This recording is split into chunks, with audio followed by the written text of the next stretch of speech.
मुख्यमंत्री मोहन चरण मांझी जी के नेतृत्व में आज उड़ीसा तेज गति से विकास के रास्ते पर आगे बढ़ रहा है। आज यहां गरीब कल्याण की योजनाओं से सामान्य मानवी का जीवन बदल रहा है। ओडिशा में आर्थिक गतिविधियां, निवेश और उद्योगों को आकर्षित करने का सामर्थ्य आज नजर आ रहा है।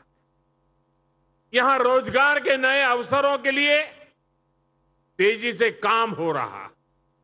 साथियों, केंद्र सरकार का विजन है पूर्वी भारत के विकास से भारत का विकास।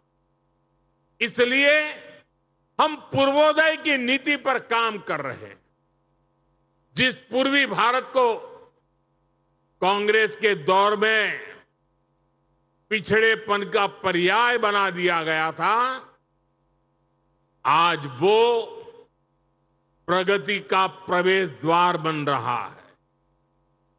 आज ओडिशा खुद इस बदलाव का साक्षी बन रहा है।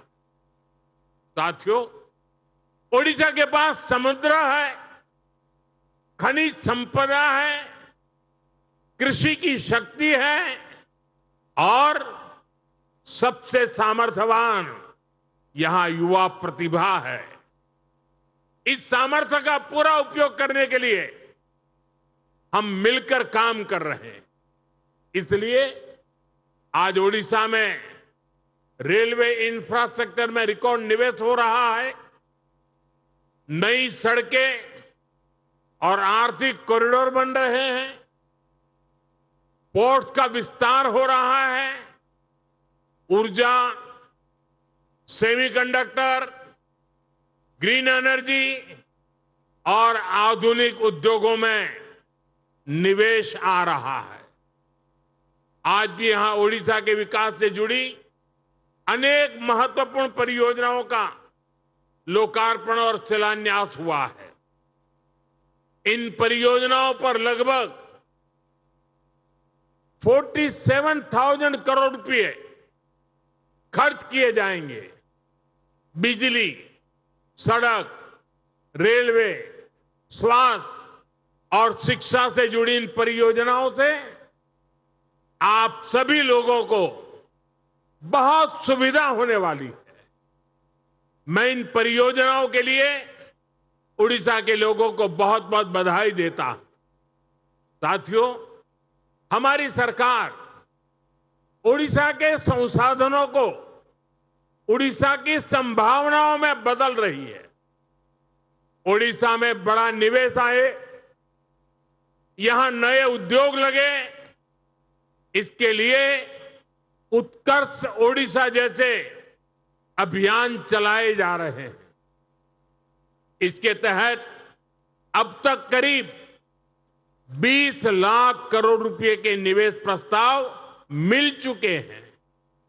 3.5 लाख करोड़ रुपए से ज्यादा की अनेक मेगा परियोजनाओं पर भी काम चल रहा है। उद्योगों के लिए अनुकूल वातावरण बने, इसके लिए उड़ीसा के समग्र विकास पर ध्यान दिया जा रहा है। पावर सेक्टर में 6,000 करोड़ रुपए से ज्यादा का निवेश हो रहा है। समृद्ध शहर योजना के तहत शहरी विकास को गति दी जा रही है। आने वाले वर्षों में इन प्रयासों का परिणाम हमें देखने को मिलने वाला है।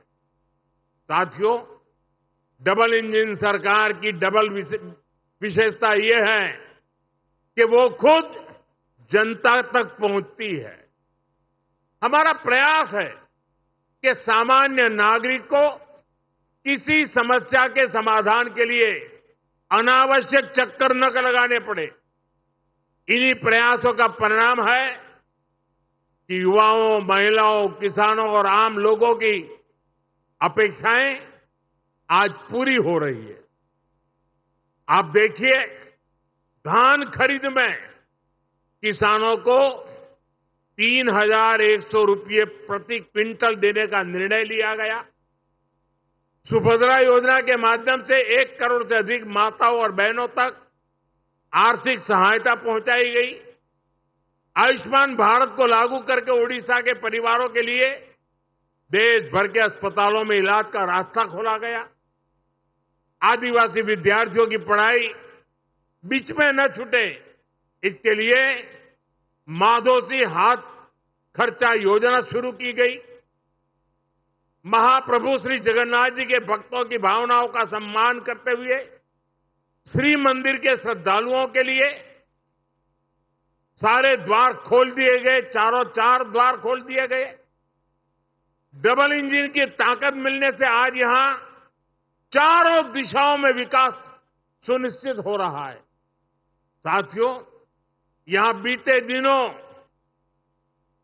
स्वच्छता को लेकर जो विशेष अभियान चला है, उसकी भी मुझे जानकारी मिली है और मैं देख रहा था सोशल मीडिया में तो सफाई अभियान छाया हुआ है, यानी स्वच्छता से स्वागत।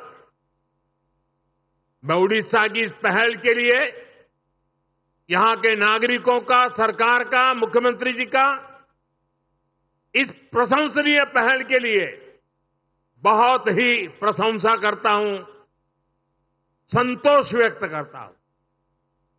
साथियों, स्वच्छता हमारे जीवन शैली का हिस्सा होनी चाहिए, हर रोज की आदत होनी चाहिए। मैं यहां स्वच्छता अभियान से जुड़े सभी लोगों का हृदय से बहुत बहुत अभिनंदन करता हूं। साथियों, मैंने अपने जीवन का कुछ महत्वपूर्ण कालखंड जनजातीय क्षेत्रों में एक वॉलेंटियर के रूप में काम करते हुए बिताया है। माननीय राष्ट्रपति जी तो बरसों तक ऐसे क्षेत्रों में चुनौतियों का सामना करती रही है। आप और हम जानते हैं कि जनजातीय क्षेत्रों में जीवन की सुविधाएं आसानी से नहीं पहुंचती थी। इसलिए हमारी सरकार ने जनजातीय विकास को बहुत प्राथमिकता दी। हमने ऐसे इलाकों को सुविधाओं से जोड़ने के लिए धरती आबा जनजातीय ग्राम उत्कर्ष अभियान शुरू किया। इसके तहत स्वास्थ्य, शिक्षा, सड़क, आवास से जुड़े विभाग मिलकर के सर्वांगीण विकास के लिए काम कर रहे हैं, ताकि वहां रहने वाले लोगों की कठिनाइयां दूर हो सके। इसी तरह पीएम जनमन अभियान तो राष्ट्रपति जी के साथ हुई चर्चाओं का, उनके मार्गदर्शन का ही परिणाम है। ये विशेष रूप से देश के ऐसे जनजातीय समूहों के लिए हैं जो जनजातीय समुदाय में भी सबसे पीछे रह गए हैं। ऐसे जनजातीय समुदायों तक अब सरकार स्वयं चलकर उनके गांव, उनके दरवाजे तक पहुंच रही है। साथियों, आदिवासी समाज के उत्थान के लिए हम आदिवासी युवाओं को शिक्षा और रोजगार के अवसरों से जोड़ रहे हैं। इन बच्चों को पढ़ाई की बेहतर सुविधा मिले, इसके लिए देश में करीब 500 एकलव्य मॉडल स्कूल खोले गए हैं। करीब 750 एकलव्य स्कूल स्वीकृत किए गए हैं। प्री मैट्रिक और पोस्ट मैट्रिक लेवल पर 1.5 करोड़ से अधिक आदिवासी बच्चों को सैकड़ों करोड़ रुपए की स्कॉलरशिप दी गई है। मुझे ये बताते हुए भी खुशी है कि यहां मयूरभंज में एक और नवोदय विद्यालय बनाने के लिए भी स्वीकृति दे दी गई है। साथियों, दूर दराज इलाकों में रहने के कारण जनजातीय समाज स्वास्थ्य से जुड़ी कठिनाइयों का भी शिकार रहा। सिकल सेल एनीमिया जैसी बीमारियां एक बहुत बड़ी चुनौती रही है। हमने इनके खिलाफ देश भर में अभियान चलाया, 4 करोड़ से ज्यादा हेल्थ कार्ड बांटे, मुफ्त इलाज के लिए करोड़ों आदिवासी लाभार्थियों को आयुष्मान कार्ड दिए। जल जीवन मिशन के तहत घर घर साफ पानी पहुंचाया जा रहा है। इन प्रयासों का परिणाम आज हमें दिख रहा है। आदिवासी समाज दशकों पुरानी कठिनाइयों से बाहर आ रहा है और विकास की मुख्यधारा का हिस्सा बन रहा है। साथियों, आने वाले समय में हमारे सामने 2 महत्वपूर्ण पड़ाव है। 2036 में उड़ीसा के गठन के 100 वर्ष पूरे होंगे और 2047 में भारत की स्वतंत्रता के 100 वर्ष पूरे होने वाले। यानी उड़ीसा और देश का लक्ष्य एक ही दिशा में है। ओडिशा की अर्थव्यवस्था मजबूत होगी तो भारत मजबूत होगा। मुझे ओडिशा के सामर्थ्य पर भरोसा है। हमें मिलकर ओडिशा को विकास की बुलंदियों पर पहुंचाना है।